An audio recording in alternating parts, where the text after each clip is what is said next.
হে আল্লাহ, আপনি তো ক্ষমাশীল, আপনি ক্ষমা করতে পছন্দ করেন, মাফ করতে পছন্দ করেন, তাই আপনি আমাদের মাফ করে দিন, ক্ষমা করে দিন।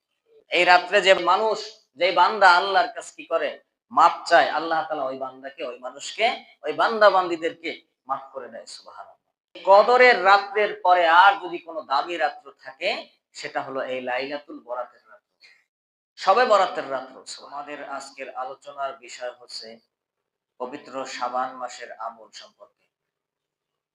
তো আল্লাহ পাক রব্বুল আলামিনের পবিত্র কালামে মাজিদের সূরাতুল ফাতিহার শেষ অংশ আমি তেলাওয়াত করেছি, যেখানে আল্লাহ পাক রব্বুল আলামিন আমাদেরকে দোয়া শিখিয়েছেন যে, হে আল্লাহ, আমাদেরকে সঠিক পথ দেখান, যে পথে আমরা চলতে পারি, সত্যের পথে। আর এমন পথ থেকে আমাদেরকে বাধাগ্রস্ত করেন, বাধা দেন, ফিরিয়ে রাখেন যে পথে আপনার গজব নাজিল হয়েছে।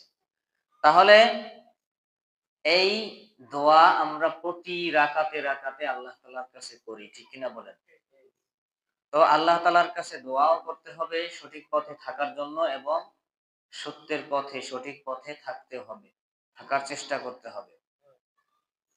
তো এই পবিত্র শাবান মাসের আমল সম্পর্কে যেহেতু আজকের কথা, তো আমরা যেগুলো সঠিক আছে, এই শাবান মাসের আমল সম্পর্কে অনেক মানুষ অনেক ধরনের আমল করে, যেগুলো কোরআন হাদিসে বা ইসলামী নিয়ম কানুনে, কৃষ্টি কালচারের মধ্যে বিদ্যমান নাই। এরকম অনেক আমল অনেক মানুষ করে। তো আমরা কোরআন হাদিসে যতটুকু পাই ততটুকু আমল করার চেষ্টা করব। এর ব্যতিরেকে, এর বাহিরে আমরা কোনো আমল করব না। আর যদি সেগুলোকে আমল মনে করে করাও হয়, সেগুলো কি আমল হবে না, সেগুলো বরবাদ হয়ে যাবে, সেগুলোর দ্বারা ঈমান নষ্ট হওয়ার আশঙ্কা থাকবে। তো আল্লাহ তাআলা, তার কাছে আমরা যেমন দোয়া করি, আল্লাহ আমাদেরকে সঠিক পথ দেখান, এবং বেসঠিক যে পথ আছে, ভুল যত পথগুলো আছে, এগুলো থেকে আমরা আল্লাহর কাছে পানাহ চাই। তো এই পবিত্র শাবান মাস এমন একটি মাস, যে মাসে বিশ্বনবী সাল্লাল্লাহু আলাইহি ওয়াসাল্লাম বেশি বেশি করে নফল রোজা রাখতেন।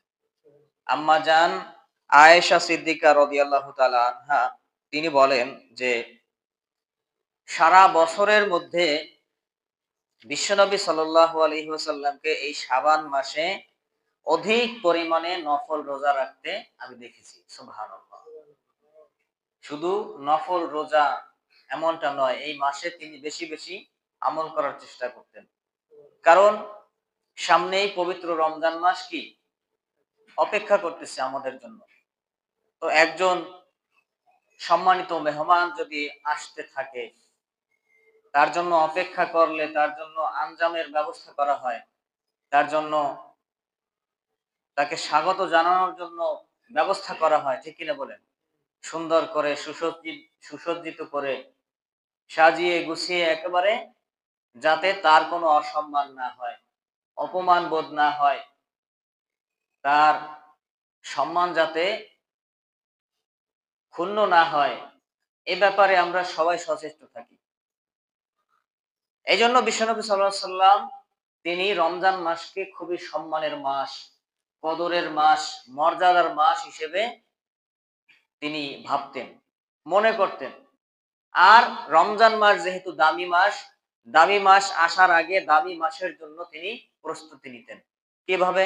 বেশি বেশি নফল রোজা রাখতেন, বেশি বেশি দান সাদাকা করতেন, বেশি বেশি মানুষকে ভালো পরামর্শ দিতেন, বেশি বেশি নফল নামাজ পড়ার চেষ্টা করতেন, কোরআন তেলাওয়াত করার চেষ্টা করতেন। তাহলে এগুলো থেকে আমাদের কি হবে? এগুলো যদি আমরা ধরে রাখতে পারি, তাহলে আমরাও কি রমজানের জন্য প্রস্তুতি গ্রহণ করতেছি। আমরাও ওইভাবে তাহলে রমজানের জন্য প্রস্তুতি যদি গ্রহণ করতে চাই, তাহলে আমাদেরও এই শাবান মাসে কি করতে হবে? বেশি বেশি আমল করার চেষ্টা করতে হবে, বিশেষ করে নফল রোজা। তো রাসূল সাল্লাল্লাহু আলাইহি ওয়াসাল্লামের আদর্শ আমাদের জন্য উত্তম আদর্শ। আবার আম্মা জান আয়েশা সিদ্দিকা রাদিয়াল্লাহু তাআলা আনহা, তিনি বলেন যে, শাবান, রমজান মাস, এই রমজানের আশপাশের সময়গুলোতে বিশ্বনবী সাল্লাল্লাহু আলাইহি ওয়াসাল্লাম রমজান মাসে এবং শাবান মাসে রজব মাসে এই কিছু সময়ে বিশ্বনবী সাল্লাল্লাহু আলাইহি ওয়াসাল্লাম আল্লাহ তাআলার কাছে কয়েকটা দোয়া করতেন। তার মধ্যে একটা হলো যে, হে আল্লাহ, আপনি তো ক্ষমাশীল, আপনি ক্ষমাশীল, আপনি ক্ষমা করতে পছন্দ করেন, তাই আপনি আমাদেরকে ক্ষমা করে দিন। সুবহানাল্লাহ। আল্লাহুম্মা ইন্নাকা আফুউন তুহিব্বুল আফওয়া ফা'ফু আন্নি ইয়া কারীম। কত সুন্দর একটা দোয়া। আল্লাহ তাআলা ক্ষমা করতে পছন্দ করে। আচ্ছা, যে ব্যক্তি দানশীল, দান করে, তার প্রশংসা করার তো দরকার নেই, আছে? নাই। কিন্তু তার যদি প্রশংসা করি, তার মনের মধ্যে আরো শান্তি লাগবে। ঠিক কিনা বলেন? সে খুশি হবে। খুশি হয়ে দেখবেন যে তার দানের পরিধি আরো বাড়িয়ে দিবে। তো আল্লাহ তাআলা তো এমনিতেই মানুষকে দান করতে থাকেন। আল্লাহ তাআলার অঢেল নেয়ামতের সমুদ্রের মধ্যে, সাগরের মধ্যে আমরা ডুবে আছি। আল্লাহ তাআলার নেয়ামত যদি বন্ধ করে দেন, আপনার আমার কোনো সাধ্য নাই, কোনো শক্তি নাই বেঁচে থাকার। তো এজন্য আল্লাহ তাআলার কাছে বেশি বেশি কি করতে হবে? আল্লাহর শুকরিয়া আদায় করতে হবে। আল্লাহর কাছে বলতে হবে, হে আল্লাহ, আপনি তো ক্ষমাশীল, আপনি ক্ষমা করতে পছন্দ করেন, তাই আমাদের ক্ষমা করে দেন। আবার আরেকটা দোয়া করতেন বিশ্বনবী সাল্লাল্লাহু আলাইহি ওয়াসাল্লাম যে, আল্লাহুম্মা হাসিবনি হিসাবান ইয়াসীরা। হে আল্লাহ, আপনি আমার হিসাবকে সহজ করে দেন। এই দোয়া করতেন। আম্মা জান আয়েশা সিদ্দিকা রাদিয়াল্লাহু তাআলা আনহা, তিনি জিজ্ঞেস করলেন, ইয়া রাসূলুল্লাহ, আপনি এই দোয়া কেন করেন? বিশ্বনবী সাল্লাল্লাহু আলাইহি ওয়াসাল্লাম বললেন, হে আয়েশা, শোনো, আমি আল্লাহর কাছে এই দোয়া কেন করি যে আল্লাহ তাআলা যেন আমার হিসাবকে সহজ করে দেন। আমার কিয়ামতের হিসাবকে, দুনিয়ার হিসাবকে, সব কিছুর হিসাব যেন সহজ করে দেন। আম্মা জান আয়েশা সিদ্দিকা রাদিয়াল্লাহু তাআলা আনহা, তিনি বললেন, ইয়া রাসূলুল্লাহ, হিসাব সহজ করার মানে কি? বিশ্বনবী সাল্লাল্লাহু আলাইহি সাল্লাম বললেন, হে আয়েশা, শোনো, হিসাব সহজ করার মানে হলো আল্লাহ তাআলা কারো আমলনামা হাতে নিবেন, দেখবেন আর বলবেন, তোমাকে ক্ষমা করে দিলাম। কি বলবেন? তোমাকে ক্ষমা করে দিলাম। সুবহানাল্লাহ। আর যার আমলনামা দেখে আল্লাহ পাক রব্বুল আলামিন প্রশ্ন করবেন, তুমি এটা কেন করছো? এটা কেন করো নাই? এই প্রশ্ন যদি কোনো ব্যক্তিকে করা হয়, তাহলে ওই দিনটা ওই ব্যক্তির আর কোনো পার পাওয়ার, এড়িয়ে যাওয়ার আর কোনো সুযোগ নেই। ওই ব্যক্তি সেদিনটা ধ্বংস হয়ে যাবে। ওই ব্যক্তি সেদিনকে হালাক হয়ে যাবে। এইজন্য আমি আল্লাহ তাআলার কাছে বেশি বেশি এই দোয়া করি, হে আল্লাহ, আপনি আমার হিসাবকে কি করেন? সহজ করে দেন। তাহলে এই যে দোয়াগুলো, বিশ্বনবী সাল্লাল্লাহু আলাইহি সাল্লামের শিখানো দোয়াগুলো, এগুলো আমরা বেশি বেশি করতে রাজি আছি না? এগুলো আমাদের বেশি বেশি করতে হবে। বিশ্বনবী সাল্লাল্লাহু আলাইহি সাল্লাম তিনি বলেন, যখন শাবান মাস আসবে, শাবান মাসের যখন 15 তারিখ চলে আসবে, তখন, অর্থাৎ 15 তারিখের যখন রাত শুরু হয়ে যাবে, আরবি মাসের রাত শুরু হয় আগে, মাগরিবের পর থেকে রাত শুরু হয়। অর্থাৎ এটাকে কি বলে যে দিন পরিবর্তন হয়ে যায়, তারিখ পরিবর্তন হয় মাগরিবের পর থেকে। ইংরেজিতে পরিবর্তন হয় রাত্র 12টার পরে। আর বাংলা হিসেবে আমরা হিসাব করি যেভাবে, সেটা হলো দিন শুরু হয় যেখান থেকে, ফজরের পর থেকে। তাহলে আরবির নিয়ম হলো তারিখ পরিবর্তন হয় মাগরিবের পর থেকে। তো বিশ্বনবী সাল্লাল্লাহু আলাইহি সাল্লাম তিনি তিনি বলছেন যে, যখন এই শাবান মাসের 15 তারিখের রাত্র শুরু হয়ে যায়, তখন তোমরা আল্লাহ তাআলার কাছে বেশি বেশি দোয়া করো। আল্লাহ পাক রব্বুল আলামিন তখন প্রথম আসমানে এসে প্রত্যেক বান্দাকে ডেকে ডেকে, প্রত্যেক বান্দার নাম ধরে, তার বাবার নাম, দাদার নাম ধরে ধরে প্রত্যেককে ডাকতে থাকেন আর বলতে থাকেন, ও বান্দা, তোমার কিছু লাগবে? তোমার কিছু চাওয়ার আছে? তোমার কিছু বলার আছে? তোমার কোনো কষ্ট আছে? তোমার কোনো দুঃখ আছে? তোমার কোনো যন্ত্রণা, ব্যথা, বেদনা কি লাগবে তোমার? ব্যথা, বেদনা, কষ্ট, দুঃখ দূর করে দেওয়ার জন্য আমি প্রস্তুত আছি। তোমার রিজিক লাগবে? তোমার চাকরি লাগবে? আমার কাছে বলো, আমি ব্যবস্থা করে দেব। তোমার সুখ লাগবে? আমার কাছে বলো, আমি ব্যবস্থা করে দেব। বিশ্বনবী সাল্লাল্লাহু আলাইহি সাল্লাম বলেন যে, এইজন্য এই 15 তারিখ তোমরা কি করো? আল্লাহর কাছে বেশি বেশি প্রার্থনা করো। অর্থাৎ শবে বরাতের যেই রাত, আমরা কি বলি? শবে বরাতের রাত্র, অর্থাৎ লাইলাতুন নিসফি মিন শাবান, অর্থাৎ 15ই শাবানের রাত্র। তাহলে এই রাত্রটাকে শবে বরাতের রাত্র বলা হয়। এই রাত্রটাকে আবার হাদিসের ভাষায় ভাগ্য রজনী বলা হয়। এই রাত্রে ভাগ্য নির্ধারণ করা হয়, কার ভাগ্যে কি আছে, কার নসিবে কি আছে না আছে, কাকে আল্লাহ তাআলা এই সামনের বছরে এই শবে বরাত থেকে 15ই শাবান থেকে আগামী বছরের 15ই শাবান পর্যন্ত কি দেবে না দেবে এগুলো লিপিবদ্ধ করা হয়। সুবহানাল্লাহ। এগুলো লিপিবদ্ধ করে ফেরেশতাদের কাছে পাঠিয়ে দেওয়া হয়, তারা ওইভাবে তাদের কার্যক্রমগুলো পরিচালনা করে। এই জন্য এই রাত্রটাকে আমাদের কি করতে হবে, বেশি পরিমাণে গুরুত্ব দিতে হবে। বিশ্বনবী সাল্লাল্লাহু আলাইহি সাল্লাম আরেক হাদিসে তিনি বলেন যে এই শাবান মাসে যে ব্যক্তি 3টা রোজা রাখবে, কয়টা রোজা? 3টা রোজা রাখবে, তাহলে আল্লাহ পাক রব্বুল আলামিন ওই ব্যক্তিকে মৃত্যুর পরে যখন কিয়ামত শুরু হয়ে যাবে, কিয়ামতের মাঠ শুরু হয়ে যাবে, তখন আল্লাহ পাক রব্বুল আলামিন মাটির গভীর থেকে ওই ব্যক্তিকে সুন্দর একটা সুসজ্জিত ঘোড়ার মাধ্যমে বা উটের মাধ্যমে তাকে কিয়ামতের মাঠে উঠাইবেন। সুবহানাল্লাহ। তাহলে এই মাসে যদি 3টা রোজা রাখতে পারি আমরা, কয়টা রোজা? 3টা রোজা। তাহলে এই মাসের অনেক বরকত আছে, এই মাসের অনেক বরকত আছে। এই মাস থেকে আমরা রমজানের জন্য প্রস্তুতি গ্রহণ করতে পারি। তাহলে এই যে শাবান মাসের 15ই রাত্র, এই রাত্রটার একটা নাম হলো শবে বরাত। কি নাম? শবে বরাত, অর্থাৎ বরাতের রাত্র, বরকতের রাত্র, রহমতের রাত্র। এই রাত্রে আল্লাহর তরফ থেকে আল্লাহর রহমত নাজিল হয়, বরকত নাজিল হয়। এই রাত্রে আল্লাহর খাস রহমত নাজিল হয় ওই সমস্ত বান্দাদের উপরে যারা এই রাত্রে আল্লাহ তাআলার নৈকট্য পাওয়ার জন্য চেষ্টা চালিয়ে যায়।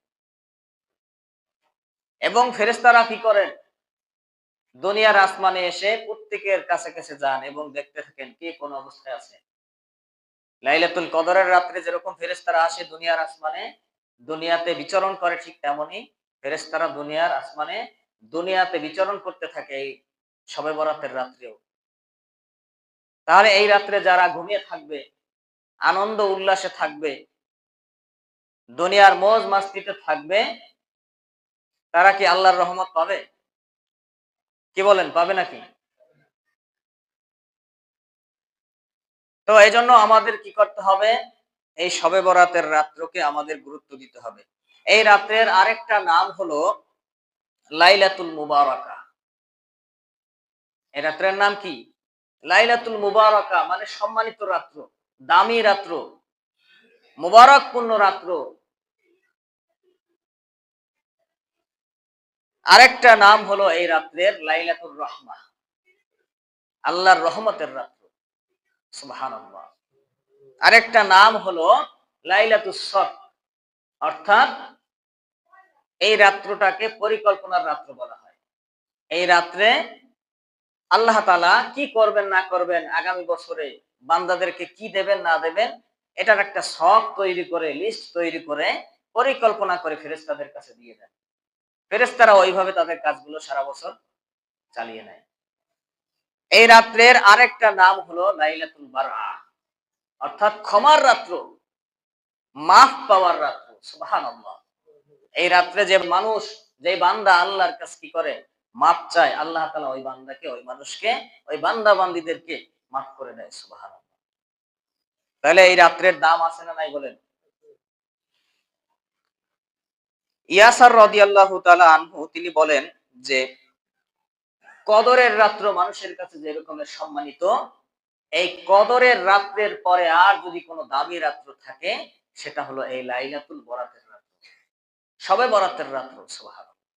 তাহলে কদরের রাত্র অর্থাৎ শবে কদরের রাত্রের যে দাম, এরকমের দামি সম্মানিত রাত্রের পরে আর যদি দ্বিতীয় স্থানে কোনো রাত্র থাকে, সেটার নাম কি? এই শবে বরাতের রাত। তাহলে শবে কদরের রাতের পরে স্থান লাভ করেছে এই শবে বরাতের রাত। সুবহানাল্লাহ। তাহলে আমরা যেন এই শাবান মাসের 15তম রাতকে আমরা গুরুত্ব সহকারে একটু আমল করার চেষ্টা করি। আবার এমন আমল যেন না হয়, একটু আগে আমি যে বলছি যে যেটা ইসলামের মধ্যে নাই। অনেক মানুষ আছে শবে বরাতের রাত্র যখন শুরু হয়ে যায় তখন এই পিঠা বানায়, হালুয়া তৈরি করে, আরো কত আঞ্জামের শেষ নাই। এগুলো তো ইসলামের মধ্যে কোনো জায়গায় লেখা নাই যে এগুলো আপনাকে খেতে হবে, এগুলো খেলে আপনার বরকত হবে, এগুলো খেলে আপনার সওয়াব হবে। এগুলো আপনি আগের দিন বানাই খান, পরের দিন বানাই খান। কিন্তু আপনি যদি নিয়ত করেন যে এগুলো বানাইয়ে খাওয়া লাগবেই শবে বরাতের রাত্রে, এই শাবান মাসের 15 তারিখের রাত্রে কি এগুলো বানিয়ে খাওয়া লাগবে, এটা আমল। আমল মনে করলে আপনার গুনাহ হবে, আমল মনে করলে গুনাহগার হতে হবে। এগুলো কোনো আমল না। যেটা আমল সেটা আপনি করেন না কেন? যেটা আমল আল্লাহ তাআলা বলে দিয়েছেন, রাসূল সাল্লাল্লাহু আলাইহি ওয়াসাল্লাম বাতলে দিয়েছেন, সেটা আমরা আমল হিসেবে মানি না। আমরা নিজেরা তৈরি করে সেটাকে আমল বানাই নিছি। ঠিক কিনা বলেন? আল্লাহ এবং আল্লাহর রাসূলের বাতলে দেওয়া জিন্দেগি, তাদের বলে দেওয়া যেই পথ, সেগুলো আমরা অনুসরণ করি না। রাসূল সাল্লাল্লাহু আলাইহি ওয়াসাল্লামের আল্লাহর পক্ষ থেকে যে আমলগুলো আল্লাহ তাআলা বাতলে দিয়েছেন, সেগুলো আমরা পালন করার ধারে কাছেও নাই। কিন্তু অন্যান্য অনেক আমল আমরা নিজেরা তৈরি করে নিয়েছি, যেগুলোকে আমরা আমল মনে করি, অথচ সেগুলো আমলই না। এরকম অনেক কিছু আছে আমাদের সমাজের মধ্যে প্রচলিত। তাহলে যেটা কোরআন হাদিসে নাই সেটার ধারে কাছে আমরা যাব না। প্রয়োজন হলে বিজ্ঞ আলেমের কাছে গিয়ে তাদের শরণাপন্ন হয়ে আমরা যেটা ভালো মনে করি তাদের কাছে পরামর্শ করব, জিজ্ঞেস করব, প্রশ্ন করব যে এটা কি ঠিক আছে কি ঠিক নাই।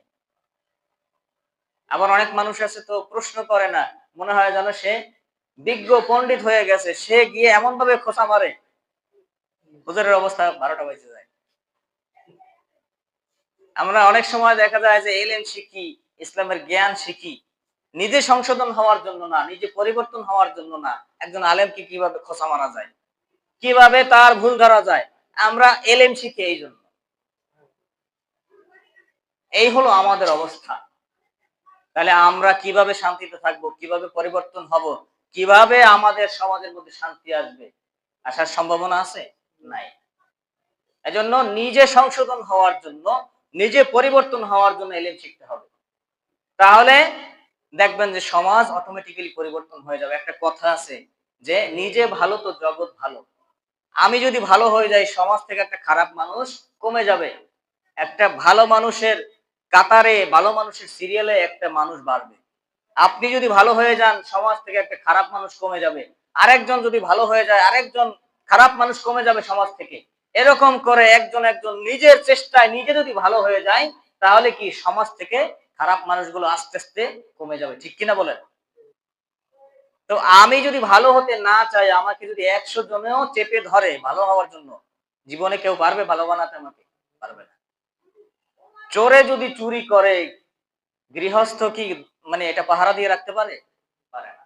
একটা কথা আছে না গ্রামে? তাই জন্য আপনি আমি যদি ভালো হতে চাই, তাহলে কি আমরা নিজেরাই দেখবেন যে অটোমেটিক্যালি ভালো কথা কোথায় আছে, ভালো নসিহত কোথায় আছে, এটা আমরা নিজেরাই খুঁজে নেব।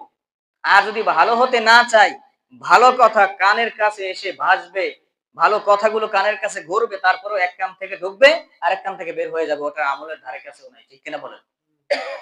এরকম অনেক মানুষ আছে, তাদের ভাগ্য ভালো, তাদের কান পর্যন্ত ভালো ভালো পরামর্শগুলো, কথাগুলো, কোরআন হাদিসের সুন্দর সুন্দর নসিহত গুলো তাদের কান পর্যন্ত আসে, কিন্তু তারা ভাগ্য এতটাই খারাপ যে কানের কাছ পর্যন্ত আসার পরেও তারা গ্রহণ করতেছে না। আর অনেক মানুষ আছে, তারা সত্যকে খোঁজার জন্য পেরেশান হয়ে যাইতেছে। দেখেন না, অনেক বিধর্মীরা তারা কি করে, হিন্দু, বৌদ্ধ, খ্রিস্টান, ইহুদি বিভিন্ন ধর্মে জন্মগ্রহণ করে, কিন্তু তাদের মনের মধ্যে শান্তি নাই। আরে আমি তো এই ধর্মে শান্তিতে নাই। তারা কি করে, চেষ্টা করে বারবার চেষ্টা করতে করতে করতে করতে খোঁজ করতে করতে ইসলামের সন্ধান পেয়ে যায়, এরপর ইসলামকে গ্রহণ করে। আর আমরা ইসলাম ধর্মে এতটা শান্তির ধর্ম পাইছি, ইসলাম ধর্মের মধ্যে মুসলমানের ঘরের মধ্যে আল্লাহ তাআলা জন্ম দিয়ে পাঠাইছেন, তারপরেও আমরা কি করি না, এটার সম্মান বুঝি না, এটার দাম দিতে জানি না, আমরা এটাকে অবহেলা করি। আমরা ভালো আলেমদের সাথে চলতে পারতেছি, ওঠা বসা আছে, মসজিদ মাদ্রাসার সাথে সম্পর্ক আছে, ভালো সম্পর্ক আছে, তারপরে শুকরিয়া নাই। ঠিক কিনা বলেন? আমরা ভালো জিনিসের সাথে সংস্পর্শে থাকতে পারতেছি, তারপরেও শুকরিয়া আদায় করি না। তো এরকম যদি চলে, আল্লাহ তাআলা তো নেয়ামত ছিনাইয়ে নিতে সময় লাগবে না? লাগবে? লাগবে না। তো এই জন্য নেয়ামত থাকতে নেয়ামতের কদর করেন, শুকরিয়া করেন, তাহলে আল্লাহ তাআলা নেয়ামত বাড়িয়ে দিবে যেহেতু। আর যদি আমরা নেয়ামতের শুকরিয়া না করি তাহলে যে কোনো সময় নেয়ামত ছিনিয়ে নিতে আল্লাহ তাআলার সময় লাগবে না। তো এই জন্য আমরা কি করব, যে কথা বলতেছিলাম যে এই শবে বরাতের রাত্রকে আমাদের গুরুত্ব দিতে হবে। আম্মা জান আয়েশা সিদ্দিকা রাদিয়াল্লাহু তাআলা আনহা তিনি বলেন যে বিশ্বনবী সাল্লাল্লাহু আলাইহি সাল্লাম বলেন যে এই শাবানের রাত্রে, শবে বরাতের রাত্রে কি হয় জানো? আয়েশা সিদ্দিকা রাদিয়াল্লাহু তাআলা আনহা বললেন যে ইয়া রাসূলুল্লাহ জানি না, আপনি বলেন। বিশ্বনবী সাল্লাল্লাহু আলাইহি সাল্লাম বলেন যে এই রাত্রে, এই রাত্র থেকে শুরু করে আগামী বছর শবে বরাত পর্যন্ত কতগুলো মানুষ দুনিয়ায় আসবে এগুলোর একটা লিস্ট করা হয়। কারা দুনিয়ায় আগমন করবে, কারা মৃত্যুবরণ করবে, প্রত্যেকের লিস্ট গুলো করে করে ফেরেশতাদের কাছে পাঠিয়ে দেওয়া হয়। সুবহানাল্লাহ। এবং এই বছর কারা জন্মগ্রহণ করবে, কারা মৃত্যুবরণ করবে এগুলো লিস্ট করে দেওয়া হয়। কাদেরকে সম্মান দেওয়া হবে, কাদেরকে অপমানিত করা হবে, কাদের রিজিক বাড়িয়ে দেওয়া হবে, কাদের রিজিক হস্তক্ষেপ করে নিয়ে যাওয়া হবে, এগুলো আল্লাহ তাআলা লিপিবদ্ধ করে ফেরেশতাদের কাছে পাঠিয়ে দেন। সুবহানাল্লাহ। তাহলে এই যে যত আমলের হিসাব নিকাশ এগুলো এই রাত্রে করা হয়। এবং এই রাত্রে আল্লাহ পাক রব্বুল আলামিন প্রত্যেক মুসলমানের, প্রত্যেক মানুষের যত আমল আছে, ভালো আমল মন্দ আমল, এগুলো আল্লাহ তাআলার কাছে পেশ করা হয়, উপস্থিত করা হয়, হাজির করা হয়। তাহলে আমরা যদি এই রাত্রটায় বা এই শাবান মাসে যদি ভালো ভালো আমল করি, তাহলে আমাদের আমলের যে খাতাগুলো থাকবে, লিস্টগুলো থাকবে, ওই লিস্টের শেষ পর্যায়ে দেখা যাবে যে এই শাবান মাসে আমরা এতগুলো কোরআন তেলাওয়াত করছি, নামাজ আদায় করছি, আমরা দান সদাকা করছি, ভালো পরামর্শ দিছি, মানুষের উপকার করছি, আমরা নফল রোজা রাখছি বেশি বেশি। এগুলো পৃষ্ঠা যখন শেষ হয়ে যায়, আমরা পৃষ্ঠা দেখতে দেখতে এইখানে আগে চোখ পড়বে না বলেন? যেখানে খালি এখান থেকেই তো আগে চোখ পড়বে। তাহলে আল্লাহর কাছে যখন আমাদের আমল নামাগুলো পেশ করা হবে, উপস্থিত করা হবে, তখনই তিনি যখন দেখবেন যে পৃষ্ঠা সামনে আর নাই, তো এখানে কি আছে দেখি, এখানে অনেকগুলো আমল, ভালো আমল। আর যদি দেখা যায় যে শাবান মাসেও কি, সারা বছর তো গুনাহের কাজ করছে, শাবান মাসেও কি গুনাহ ছাড়ে নাই, এই শাবান মাসেও কি করছে, মানুষের ক্ষতি করছে, মানুষের গীবত করছে, মানুষকে অপবাদ দিছে, মানুষের ভুল নাই, অপরাধ নাই, দোষ নাই, তারপরও বানাই বানাই বলছি, তাহলে এগুলো যখন আল্লাহর কাছে উপস্থিত করা হবে, আল্লাহ তাআলা কি আমাদেরকে রহমত দিবে নাকি গজব দিবে? তো এই জন্য আমাদের কি করতে হবে, অন্ততপক্ষে রমজান থেকে এই শাবান মাস থেকে আমরা ভালো হয়ে যাই। সামনে রমজান আসতেছে, রমজান থেকে ভালো হয়ে যাব, এখন থেকে আমরা শুরু করি, ভালো হওয়ার প্র্যাকটিস করি, চেষ্টা করি, তাহলে দেখবেন যে জীবনটা সুন্দর হয়ে যাবে। আর এই শাবান মাস, রমজান মাস পাইলাম, তারপরও যদি আমরা গুনাহগুলো মাফ করাইতে না পারি, তাহলে আমাদের জন্য ধ্বংস অনিবার্য। বিশ্বনবী সাল্লাল্লাহু আলাইহি সাল্লাম বলেন, যে ব্যক্তি রমজান পাইলো কিন্তু তার গুনাহ খাতা, জীবনের গুনাহগুলো মাফ করাইতে পারলো না, সে ধ্বংস হয়ে যাবে। তাহলে আমরা তো কেউই চাই না আমরা ধ্বংস হতে, ঠিক কিনা বলেন? আমরা ধ্বংস হতে না চাইলে আমাদের আগে থেকেই, রমজান আসার আগে থেকেই প্রস্তুতি গ্রহণ করতে হবে ভালো কাজে। করা যাবে না ইনশাআল্লাহ? আমাদের চেষ্টা করতে হবে। তাহলে এই শবে বরাতের রাত্রে এক বছরের সব কিছুর হিসাব নিকাশ করা হয়, সব কিছু বন্টন করা হয়। তাহলে এই রাত্রটাকে আমরা বেশি বেশি গুরুত্ব দিব। বিশ্বনবী সাল্লাল্লাহু আলাইহি সাল্লাম বলেন যে এই অর্ধ শাবানের রাত্রে আল্লাহ পাক রব্বুল আলামিন নিজ বান্দাদের প্রতি খুব মনোনিবেশ করেন, খুব মনোযোগ দেন, কার কি লাগবে না লাগবে এগুলোর ব্যাপারে আল্লাহ তাআলা খুব গুরুত্ব দেন।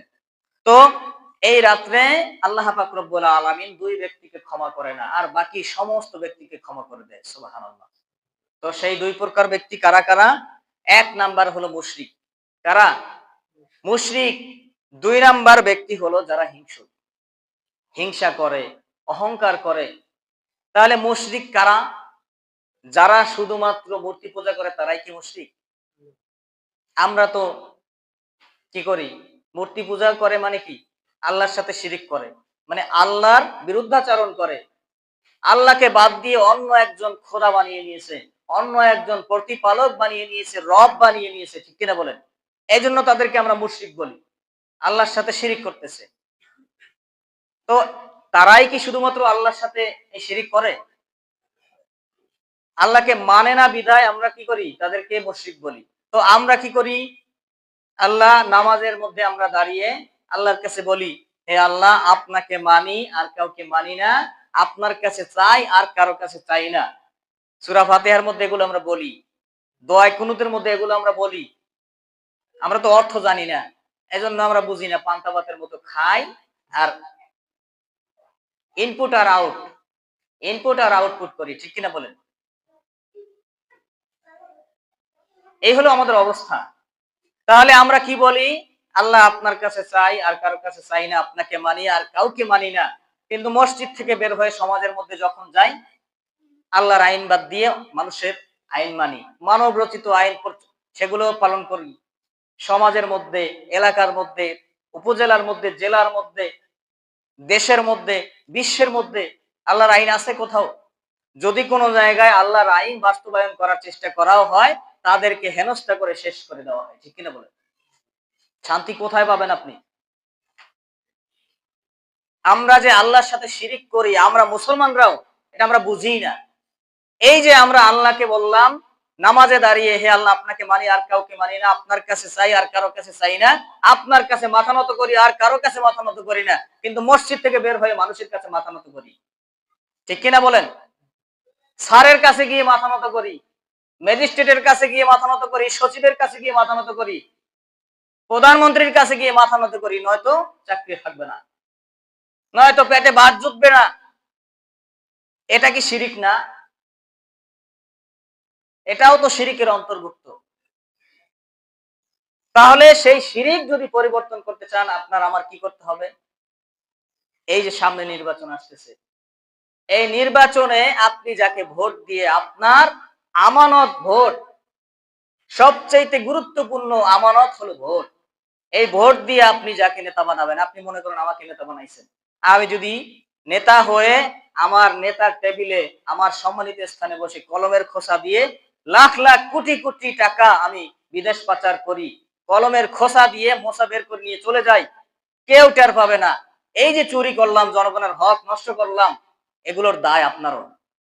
এগুলোর কি অপরাধের সমান ভাগীদার আপনিও হবেন। কেন হবেন? আপনি বসে আছেন, তারপরেও কি আপনার এর ভাগীদার হতে হবে। কি জন্য হতে হবে? আপনি আমাকে নেতা বানাইছেন, আপনি আমাকে যাচাই করে নেতা বানান নাই। একজন মসজিদের ইমাম মাত্র 50-60 জন বা 100 জন 200 জনের ইমামতি করবে, তাকে যখন ইমাম হিসেবে নিয়োগ করা হয়, তাকে যখন বাছাই করা হয়, সিলেক্ট করা হয়, তখন আমরা কত কিছু দেখি। সে ঠিক মতো নামাজ পড়াইতে পারে কিনা, সুন্দর মতো কোরআন হাদিসের কথা বলতে পারে কিনা, তার আদব কায়দা আছে কিনা, তার লেবাস পোশাক সুন্নতি লেবাসে আছে কিনা, তার পরিবার ইসলামিক নিয়ম অনুযায়ী চলে কিনা, অনেক কিছু আমরা দেখি, ঠিক কিনা বলেন? দেখি না আমরা এগুলো? তাহলে 200 জন মুসল্লির একজন ইমাম সিলেক্ট করতে, বাছাই করতে গিয়ে যদি এত কিছু দেখি, তাহলে একটা জেলার এমপি, একজন নেতা, সে জেলার কি একজন নেতা, একজন এমপি তার জেলার নেতা, একজন মন্ত্রী তার আন্ডারে যতগুলো জায়গা আছে সবগুলো জায়গার সে একজন নেতা, একজন প্রধানমন্ত্রী সে একটা দেশের নেতা।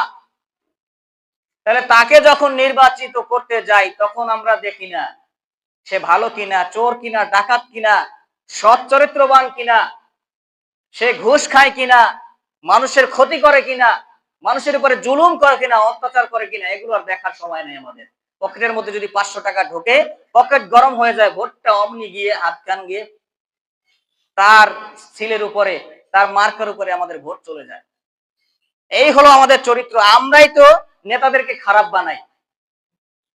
একজন ভালো নেতাকে যদি আমরা নির্বাচিত করতাম, যে না 500 টাকার দরকার নাই, ভোটের আগে নির্বাচিত হয়ে সে যেন সমাজের কল্যাণমূলক কাজ করে, সে যেন মানুষের উপকার করে, সে যেন মানুষের উপরে জুলুম না করে, এরকম নেতাকে আমরা নির্বাচন করব, নির্বাচিত করব।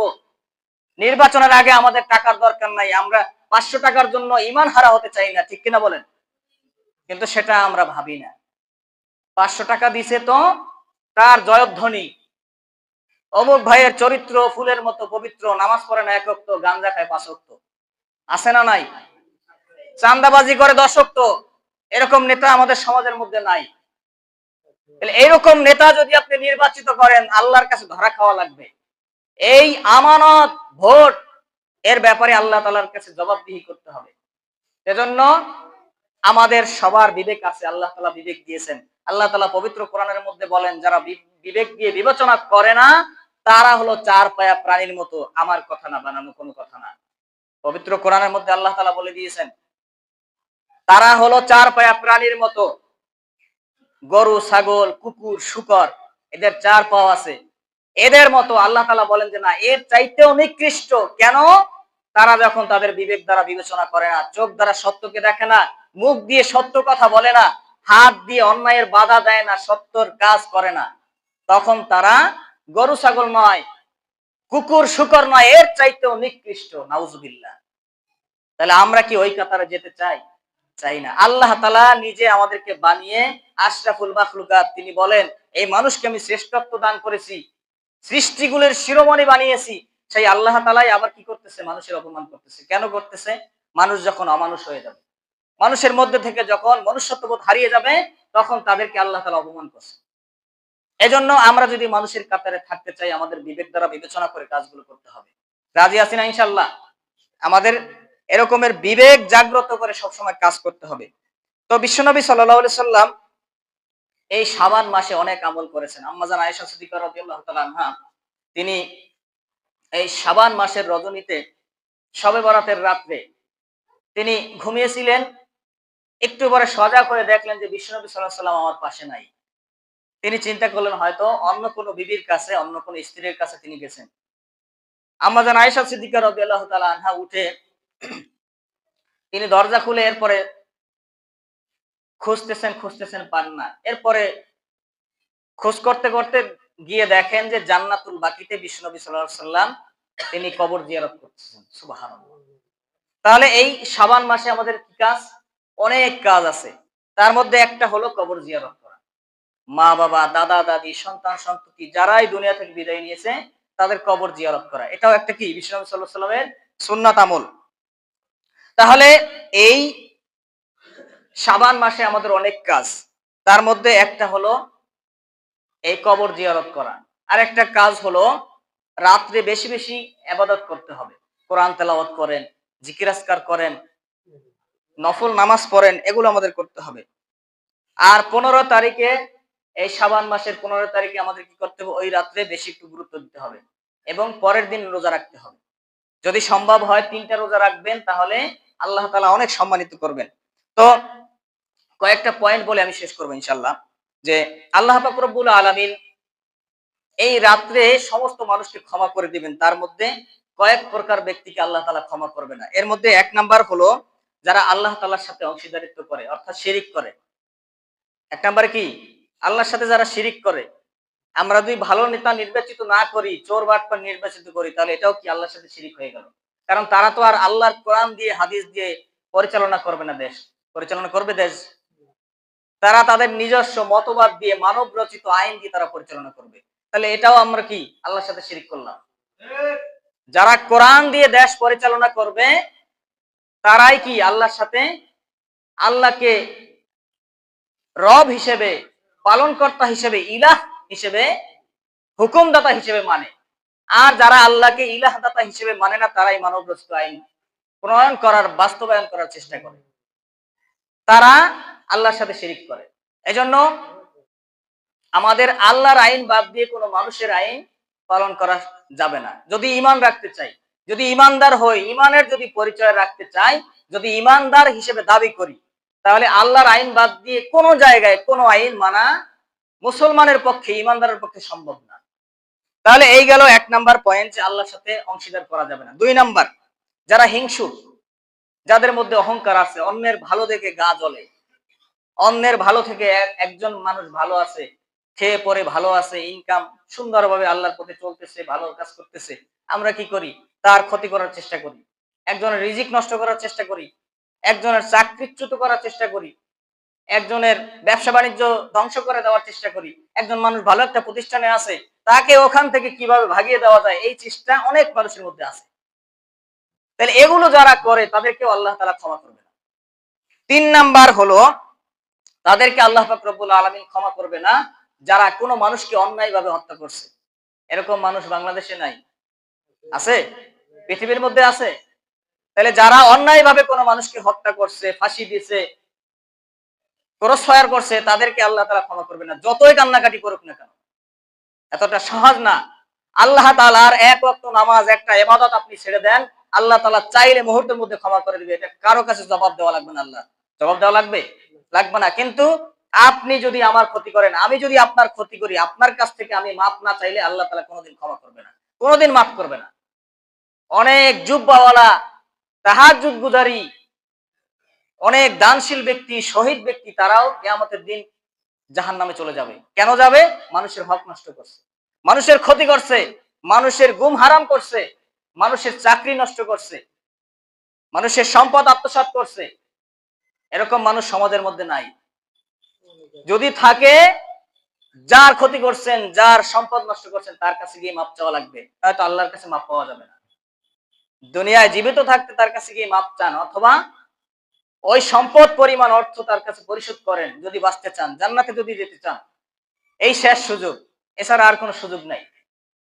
আপনি মনে করতে পারেন যে আল্লাহর কাছে মাপ চাইলে মাফ করবে, হ্যাঁ, কোনটা করবে? আল্লাহর ইবাদত না করলে সেটা মাফ করবে, বান্দার হক মাফ করবেন আল্লাহ তাআলা। তাহলে এই গেল 3 নাম্বার ব্যক্তি যাদেরকে আল্লাহ তাআলা মাফ করবে না। 4 নাম্বার হলো ব্যভিচারিণী কোনো মহিলা, তাদেরকে আল্লাহ তাআলা মাফ করবে না। 5 নাম্বার হলো আত্মীয়তা ছিন্নকারী। আমরা অনেক সময় দেখা যায় যে আত্মীয়তা ছিন্ন করি। দেখবেন যে আপনি আমার সাথে সম্পর্ক রাখতে চান, কিন্তু আমি বারবার আত্মীয়তার সম্পর্ক নষ্ট করি। এরকম মানুষ আছে না? অনেক মানুষ আছে। তাহলে এরকম যদি কোনো মানুষ বারবার আত্মীয়তা ছিন্ন করে, তাকে আল্লাহ তাআলা ক্ষমা করবে না। 6 নাম্বার ব্যক্তি হলো ওই প্রকার ব্যক্তি যারা লুঙ্গি পাজামা, যে সমস্ত পুরুষেরা টাকনুর নিচে নামিয়ে পড়ে। কি করে? লুঙ্গি পাজামা পোশাক টাকনুর নিচ পর্যন্ত পরে, মহিলাদের মতো এমন ভাবে পরে, রাস্তা দিয়ে হাঁটলে রাস্তায় আর ঝাড়ু দেওয়া লাগে না, রাস্তা পরিষ্কার হয়ে যায়, রাস্তা ঝাড়ু দেওয়ার কাজ করে দেয় তারা। সমাজের একটা ভালো একটা কাজ করে, ঠিক কিনা বলেন? তাহলে এদেরকে সমাজের ভালো কাজ করুক আর যে কাজই করুক না কেন, আল্লাহ তাআলা তাদেরকে ক্ষমা করবে না। আচ্ছা, এটা তো ইসলামের দিক থেকে দেখলাম, ইসলামের দৃষ্টিকোণ থেকে। বিজ্ঞান কি বলে? আপনি যদি টাকনু পাজামা, টাকনুর নিচ পর্যন্ত পরেন, পাজামা বা লুঙ্গি যে কোনো পোশাক, এই টাকনু ঢেকে যদি পরেন, তাহলে এই টাকনু থেকে পুরুষের স্পাম, যেই বীর্যের মধ্যে স্পাম থাকে, এগুলো যদি না থাকে, তাহলে ওই ব্যক্তির কোনো সন্তান জন্ম হওয়ার সম্ভাবনা নাই। ওই ব্যক্তির মাধ্যমে আর কোনো সন্তান জন্ম হবে না, সে সন্তান জন্ম দিতে পারবে না। তাহলে এটা বিজ্ঞান বলে। আপনি ইসলামের কথা তো মানবেন না, এখন বিজ্ঞানের কথা ঠিকই মানবেন, ঠিক কিনা বলেন? আমরা বিজ্ঞান যদি বলে তখন আমরা মানি, ডাক্তার যদি বলে তখন আমরা মানি। মুসলমানরা আল্লাহর হুকুম মানে। আল্লাহ তাআলা বলছে ফজরের সময় উঠে নামাজে চলে যাও। আমরা নামাজ পড়তে পারি না, অসুস্থ, এই সমস্যা ওই সমস্যা। ডাক্তার যখন বলে তোমার ডায়াবেটিস হয়েছে, রাত 3টার সময় উঠে 1 বোতল পানি নিয়ে 10 কিলোমিটার হাঁটা লাগবে, তখন ঠিকই পারে হাঁটতে। ডাক্তারের কথা মানে, আল্লাহর কথা মানে না। তাহলে প্রভু হিসেবে কাকে প্রাধান্য দিছে? রব হিসেবে কাকে মানছে? কার হুকুম মানছে? কার আইন মানছে? চিন্তা করেন। ডাক্তারকে প্রাধান্য বেশি দিছে না? তাহলে আমরা কাকে বেশি প্রাধান্য দিই? এটা কি শিরিক না? তাহলে এই জন্য এইগুলো আমাদের মাথায় রাখতে হবে। 7 নাম্বার হলো ওই প্রকার ব্যক্তিকে আল্লাহ তাআলা ক্ষমা করবে না যারা পিতামাতার অবাধ্য। যে সমস্ত পিতামাতারা আল্লাহর হুকুম অনুযায়ী কথা বলে, তাদের কথা যদি না মানা হয়, তাহলে তাদেরকে আল্লাহ তাআলা ক্ষমা করবে না। 8 নাম্বার হলো ওই প্রকার ব্যক্তি যাদেরকে আল্লাহ তাআলা ক্ষমা করবে না, তারা হলো শরাব, মদ, নেশাগ্রস্ত যেসব জিনিস গ্রহণ করে, এগুলো যারা গ্রহণ করে, তাদেরকে আল্লাহ তাআলা কি করবে না? ক্ষমা করবে না। তো এই 8 প্রকার ব্যক্তিকে আল্লাহ তাআলা ক্ষমা করবে না, এ বাদে সমস্ত মানুষকে আল্লাহ তাআলা ক্ষমা করে দিবে যদি ক্ষমা চায়। তো যাই হোক, আমরা যতটুকু কথা শুনলাম এবং বললাম, আল্লাহ পাক রব্বুল আলামিন যেন আমাদের সকলকে কথাগুলোর উপরে আমল করার তৌফিক দান করেন, আমরা বলি আমিন। ওয়া আখিরু দাওয়ানা আলহামদুলিল্লাহি রাব্বিল আলামিন। আসসালামু আলাইকুম ওয়া রাহমাতুল্লাহি ওয়া বারাকাতুহু।